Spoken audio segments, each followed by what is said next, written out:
Hello everyone, my name is Khushboo Chaudhary and welcome to our channel B study और tech. आज की video में हम करने वाले हैं एमपीएस 003 की यूनिट 25 रिलीजियस पॉलिटिक्स, जिसे हिंदी में कहते हैं धार्मिक राजनीति। बहुत ही इंटरेस्टिंग है, ठीक है। सो स्क्रीन पे दिए गए सभी कोर्सेज के लिए वीडियो इंपॉर्टेंट रहने वाली है, सो वीडियो को एंड तक देखिएगा। अच्छी लगी तो लाइक शेयर कमेंट करना बिल्कुल मत भूलिएगा और ऐसी वीडियोस के लिए हमारे चैनल को भी सब्सक्राइब करें।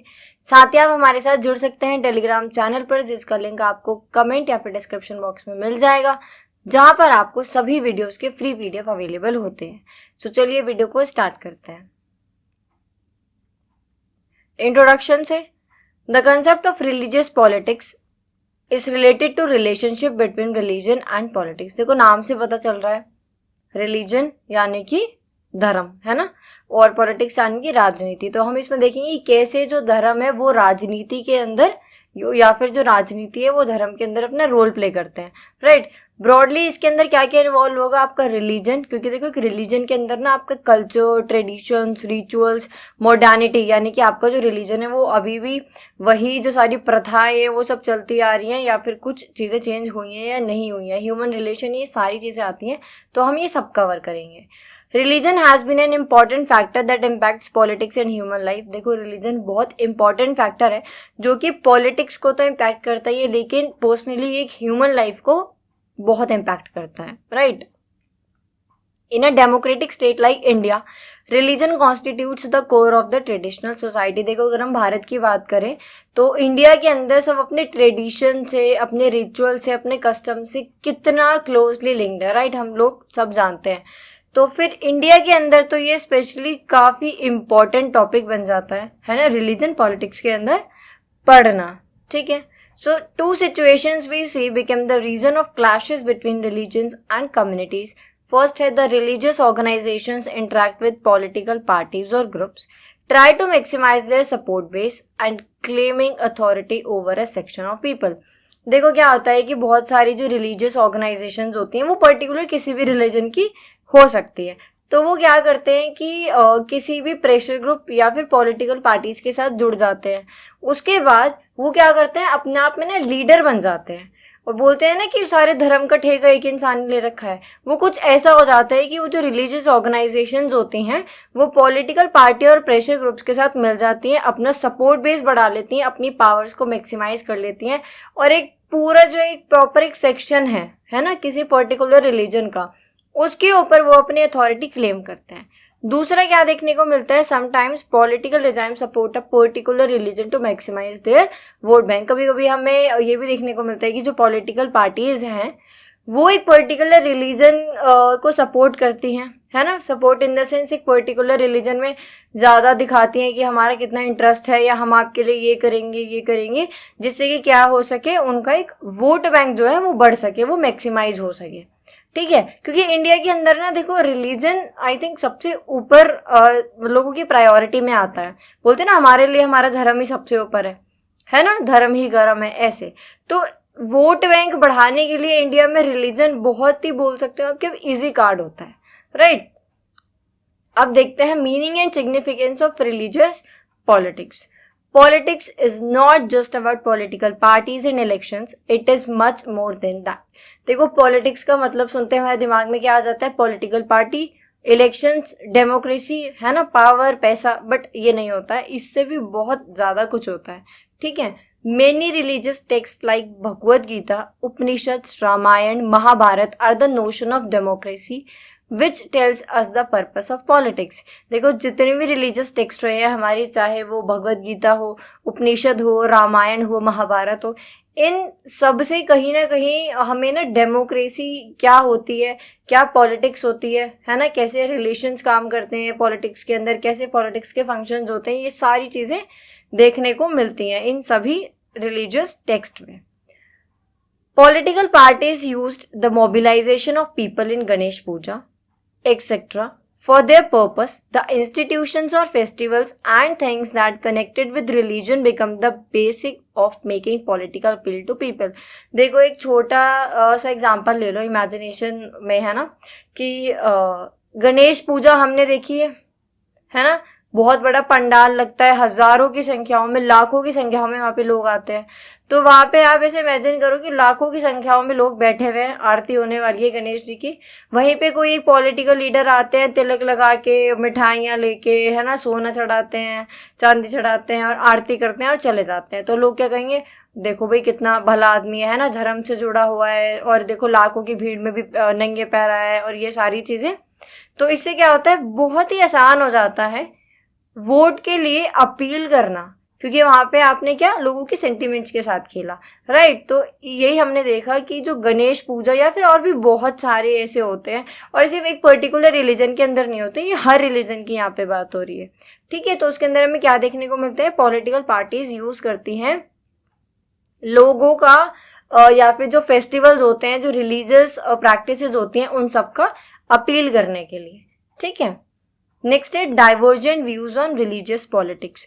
सम talks about the individuals place in religious communities, some about the status of women within religious communities. देखो डाइवर्जेंट व्यूज की बात करें तो बहुत सारे थिंकर रहे, बहुत सारे लीडर्स रहे, ठीक है। सबके अपने अलग अलग विचार है। कोई किसी कम्युनिटी के अंदर किसी इंडिविजुअल के बारे में बात करता है, तो कोई बात करता है कि एक पर्टिकुलर रिलीजन है कम्युनिटी के अंदर, भाई जो विमेन्स हैं इनका क्या स्टेटस है, पढ़ाया जाता है, शादी कर दी जाती है, मार दिया जाता है, ये सारी चीजें। Religious politics can not simultaneously be the politics of Hindus, Muslim and Christians. देखो रिलीजियस पॉलिटिक्स का मतलब ये नहीं कि हम कह दे भाई हिंदू या फिर मुस्लिम या क्रिश्चियंस की हम यहाँ पे पर्टिकुलर बात कर रहे हैं, नहीं। हम इस चैप्टर में बात कर रहे हैं जो अलग अलग थिंकर्स आए, है ना, जिन्होंने, जो भी लीडर्स आए, अपने क्या उन्होंने विचार रखे हैं, कैसे उन्होंने बताया है कि जो रिलीजन है वो पॉलिटिक्स से लिंक है, जुड़ा हुआ है। For example Gandhi and Savarkar both believe that religion should inform politics. अब देखो जो गांधी जी थे और जो सावरकर थे, वो दोनों ही रिलीजन को बहुत इंपॉर्टेंट मानते हैं पॉलिटिक्स के अंदर, लेकिन दोनों का इसको मानने का, देखने का जो नजरिया है वो अलग है। वो क्या है देखते हैं। देखो but their views are different, दोनों के जो व्यूज हैं वो क्या है, अलग हैं। Gandhi used to say that religion can never be separated from politics. He didn't mean religion as any particular religion like Hinduism or Islam, but he believed that politics must be guided by ethics drawn from religion. देखो गांधी जी ये कहते हैं कि राजनीति को धर्म से अलग किया नहीं जा सकता, लेकिन यहाँ पे वो ये नहीं कह रहे कि कोई एक पर्टिकुलर रिलीजन ही राजनीति से जुड़ा हुआ है, जैसे कि हिंदुइज्म या फिर आप इस्लाम की बात कर सकते हो, क्रिश्चियनिटी की बात कर सकते हो, नहीं। वो कह रहे हैं कि कोई भी रिलीजन हो, हमें वो जो एथिक्स है ना, जो भी मॉरल है, वो वहां से लेने चाहिए। किसी भी रिलीजन की जो भी तुम्हें बात अच्छी लग रही है उसको लो, और पॉलिटिक्स के अंदर उसको आप क्या करो, अप्लाई करो, ठीक है। ये है गांधी जी के व्यूज। सावरकर क्या कहते हैं, Savarkar's political thinking was more focused on Hindu nationalism and Hindutva. He was not inherently anti मुस्लिम.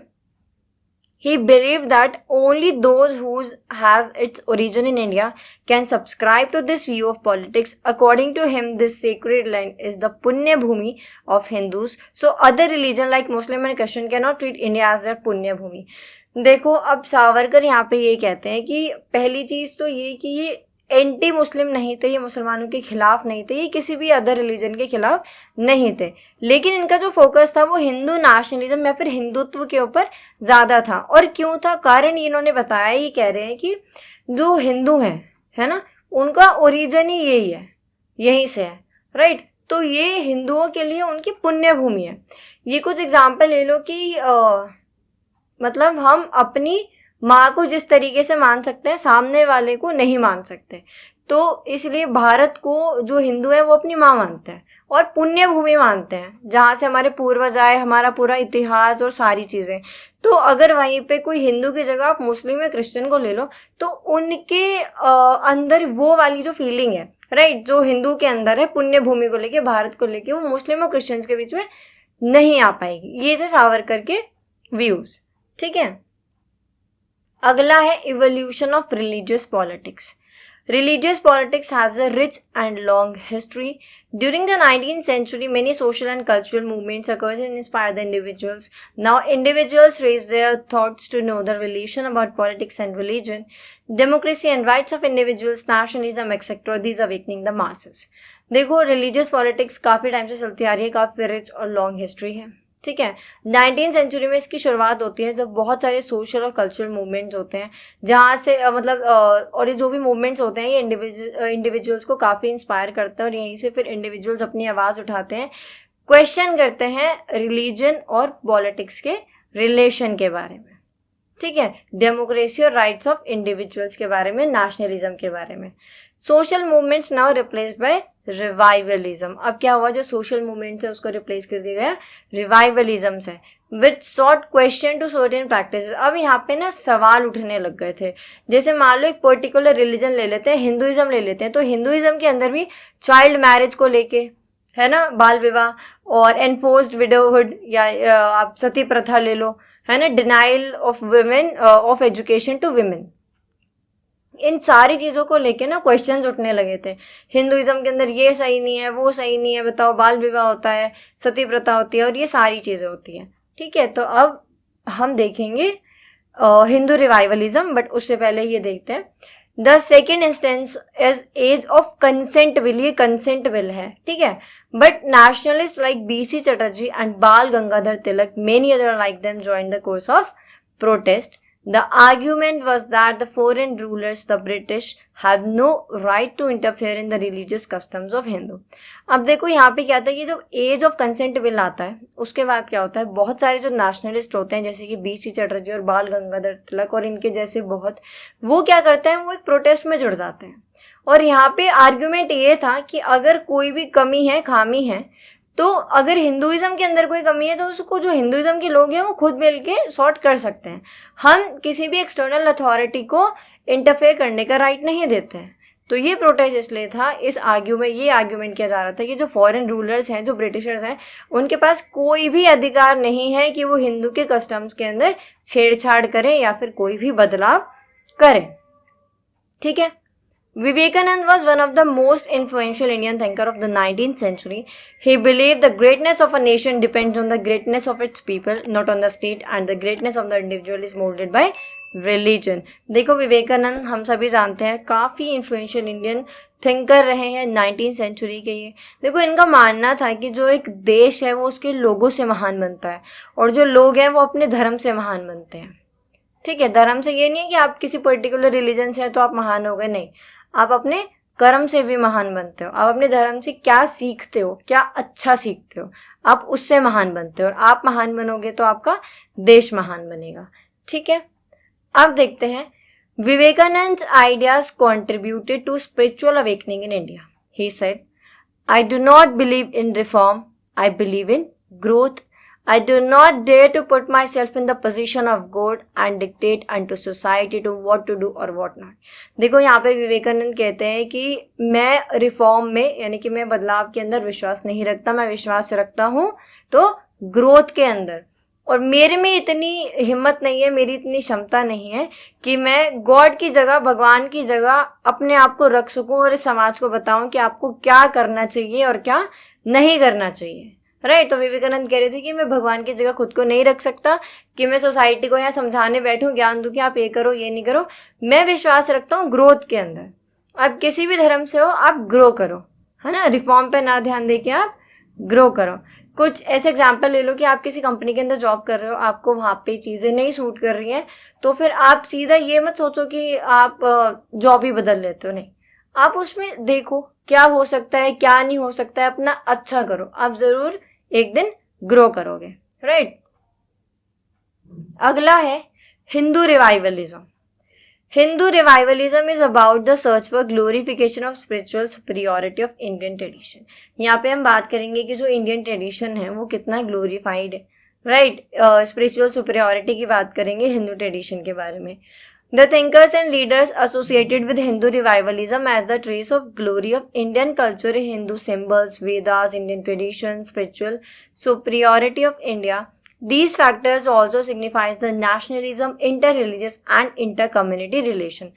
देखो बहुत सारे thinkers आए, बहुत सारे leaders आए जिन्होंने क्या करा, जो हिंदूज का कल्चर था, Hindu symbols, Vedas, Indian tradition, इन सारी चीज़ों को हिंदू रिवाइवलिज्म के अंदर उन्होंने उसके साथ एसोसिएट किया, राइट। उन्होंने कहीं ना कहीं बताया कि जो वेदास हैं, हिंदू सिंबल्स हैं, इंडियन ट्रेडिशंस हैं, ये कहीं ना कहीं हमें जो नेशनलिज्म है या इंटर रिलीजियस या इंटर कम्युनिटी रिलेशन है उनको समझने में मदद करते हैं।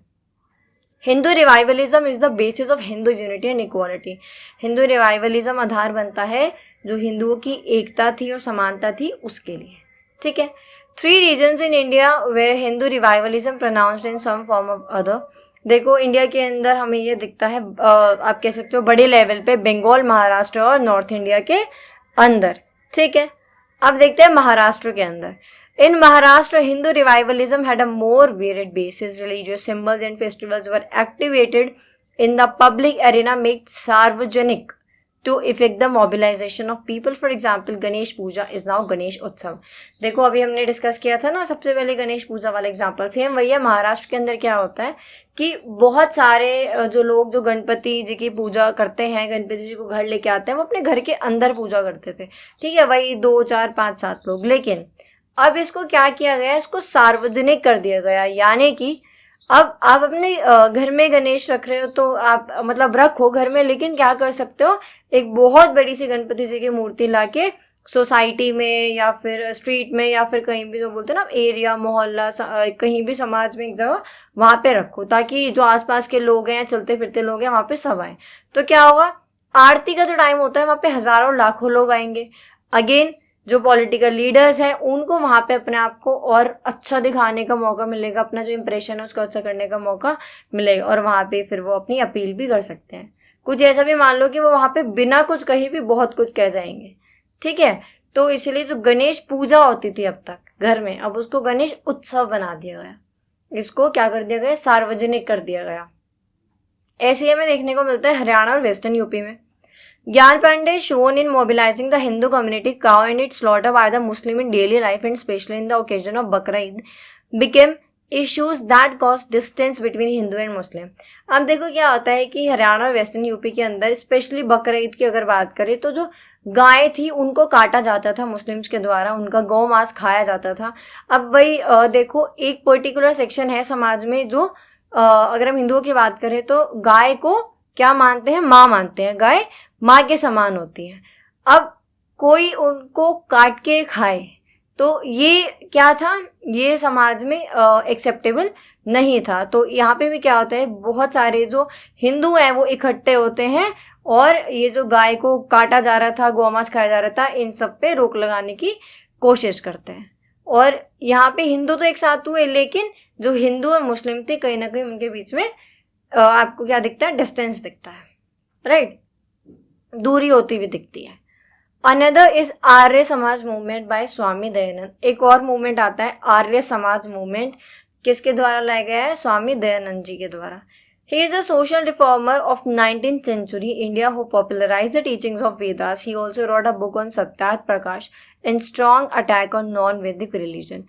देखो 19th century में सोशल रिफॉर्मर रहे हैं, काफ़ी पॉपुलराइज थे इंडिया के अंदर भी और बाहर भी। इन्होंने जो वेदास हैं उनकी टीचिंग की वजह से ही क्या थे, बहुत ज़्यादा पॉपुलर हुए थे। और इन्होंने किताब भी लिखी थी, एक बुक भी लिखी थी, सत्यार्थ प्रकाश। और ये जो इनकी किताब थी सत्यार्थ प्रकाश, इसके अंदर इन्होंने स्ट्रांगली अटैक किया है जो नॉन वैदिक रिलीजन्स थे, यानी कि अपार्ट फ्रॉम हिंदू रिलीजन जो भी अदर रिलीजन्स थे जो कि वेदों के हिसाब से नहीं चलते थे, उनके ऊपर इन्होंने इसमें अटैक किया है। तो ये था आपका हिंदू रिवाइवलिज्म। अब हम बात करते हैं इस्लामिक पर्सपेक्टिव की। The intervention among the Muslim starting रफली from the first half of the 19th century. Again ये भी हमें 19वीं सेंचुरी से देखने को मिलता है। शाह वलीउल्लाह, सैयद अहमद, हाजी फरेजीज। देखो थोड़े से मुश्किल नहीं है नाम, तो अगर मैं थोड़ा गलत बोल दूं तो मैनेज कर लेना, ठीक है। कहाँ थे हम, हाजी और फरेजीज एंड मौलवी और Faizabad and Jaunpur were influenced by the Wahhabi movement. ये जितने भी लोग थे फैजाबाद और जौनपुर से, ये इन्फ्लुएंस थे किससे, वहाबी मूवमेंट से। They concentrated their attention on the un-Islamic practices prevalent among the Muslims, like the folk practices of joining each other's festival, modes of salvation and greetings, common customs and etiquettes influenced by the surrounding of Hindus. देखो इन सब का main focus क्या था कि जो भी अन Islamic practices हो रही हैं उन सबको बंद करना। क्योंकि क्या हो रहा था, देखो हिंदू और मुस्लिम एक साथ रह रहे थे। मान लो कि जो हिंदू काफी सारे रहते हैं, नवरात्रे हैं, डांडिया वहाँ चल रहा है ना, लोग अच्छे लग रहे हैं ऐसे डांडिया खेलते हुए, तो जो मुस्लिम्स हैं उनका भी मन किया, वो भी गए थोड़ा डांडिया खेलने लगे। या फिर सबका जो ग्रीट करने का तरीका होता है अलग होता है, कोई नमस्ते कहता है, कोई सत श्री अकाल कहता है, कोई राम राम कहता है, या फिर कोई कुछ और भी कह देता है, राइट। तो इसमें क्या होता है कि अब इन लोगों को कहीं ना कहीं डर लग रहा था कि जो मुस्लिम्स हैं वो हिंदू के साथ रह रहे के उनके जो प्रैक्टिसेस हैं, उनका जो कल्चर है उसको ना अडॉप्ट कर ले। इससे क्या होगा, जो प्योर इस्लाम है वो आपका इरोड हो जाएगा, है ना, थोड़ा सा मतलब खत्म होता दिखेगा। तो इसलिए इनका फोकस था कि प्योर इस्लाम को लेके आना, क्योंकि वहाबी मूवमेंट से बहुत ज़्यादा इन्फ्लुएंस थे। तो अब ये क्या कर रहे थे, जो भी अन इस्लामिक प्रैक्टिसेस थी उन सबको बंद कर रहे थे और मुस्लिम्स को दूर रख रहे थे किनसे, हिंदू से, ठीक है। They wanted to wean away the Muslim from the Hindu practices, वो मुस्लिम्स को दूर रख रहे थे हिंदू की प्रैक्टिसेस से। Sir Syed Ahmad Khan best represent his views, he was a founder of Aligarh movement. बात करें सर सैयद अहमद खान के, जो कि अलीगढ़ मूवमेंट के फाउंडर थे। जो अलीगढ़ मूवमेंट का पर्पस था वो था कि जो इंडियन मुस्लिम्स थे उनके बीच में ना पॉलिटिकल कॉन्शियसनेस को स्प्रेड करना, है ना। अब वो पॉलिटिकल कॉन्शियसनेस क्या थे वो हम आगे पढ़ेंगे। ये फाउंडर थे मोमडन एंग्लो ओरिएंटल कॉलेज के, 1875 में इन्होंने अलीगढ़ में बनाया था, जिसका बाद में नाम रख दिया गया अलीगढ़ मुस्लिम यूनिवर्सिटी। मुझे कमेंट करके बताना है कि आप में से कितने जनों को ये नहीं पता था कि अलीगढ़ मुस्लिम यूनिवर्सिटी का नाम पहले मोमडन एंग्लो ओरिएंटल कॉलेज था, ठीक है। देखते हैं सर सैयद अहमद के बारे में। Sir Syed vision was one of a Muslim community staying away from the emerging struggle against British colonialism।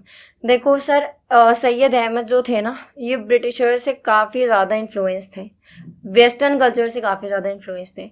तो इन्होंने क्या करा, इनका मेन फोकस था कि जो मुस्लिम कम्युनिटी है ना उनको दूर रखना, जो भी ये आंदोलन हो रहे हैं ब्रिटिशर्स के खिलाफ, है ना। क्यों, वो देखते हैं।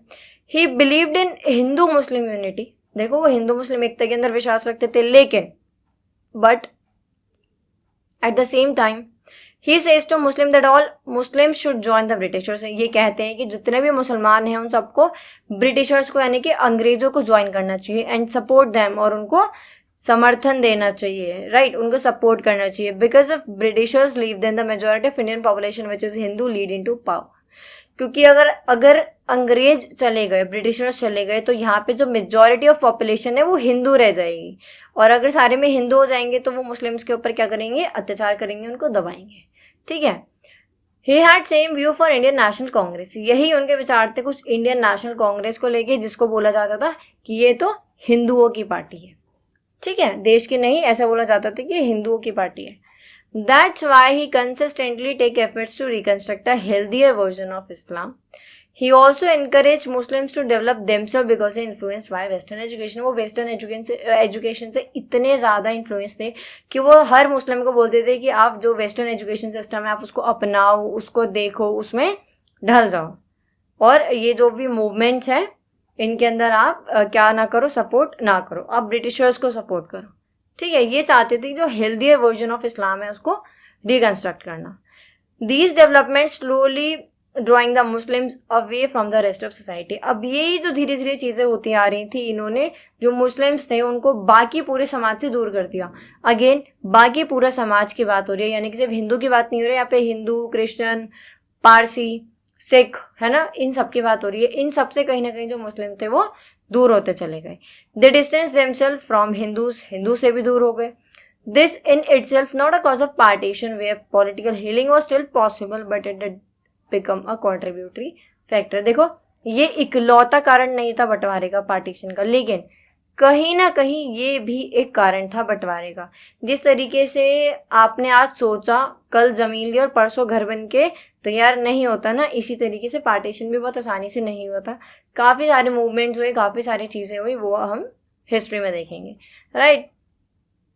That's all for today guys. I hope आपको वीडियो अच्छी लगी हो और आपने अभी तक चैनल भी सब्सक्राइब कर दिया हो। मिलते हैं अगली वीडियो में, टिल देन बी स्टडी और टेक।